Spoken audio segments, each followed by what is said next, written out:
Good morning. Praise the Lord. Today, May 30th, we'll talk about another aspect of Jeroboam. 1 Kings 13, 33 and 34. Even after this, Jeroboam did not change his evil ways, but once more appointed priests for the high places from all sorts of people.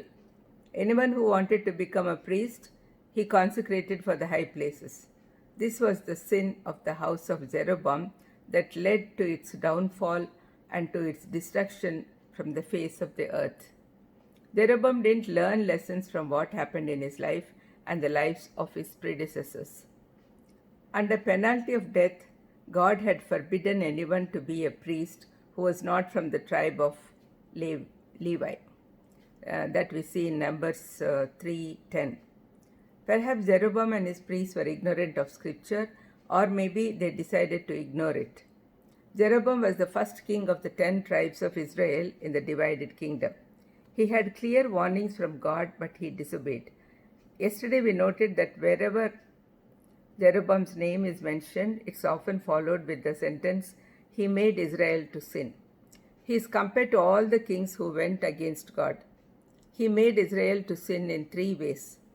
First is he introduced new gods. He made 2 calves of gold. In Romans 1:13 and 13 to 23, Paul says that though people know God's eternal power ever since the creation of the world, they did not honor him as God.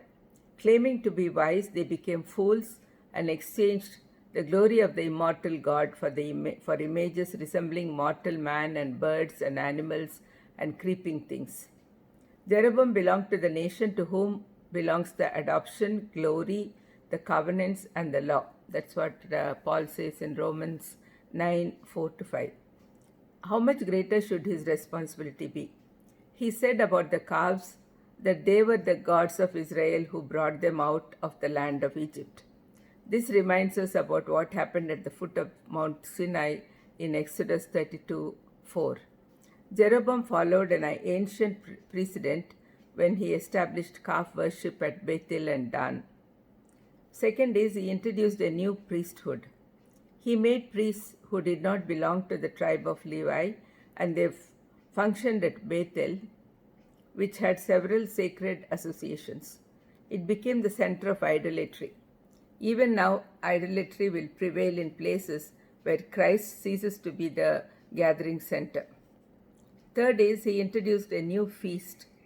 According to Leviticus 23:34, the Israelites were supposed to have their feasts on specific days allotted to them. But Jeroboam introduced his own dates, which angered God.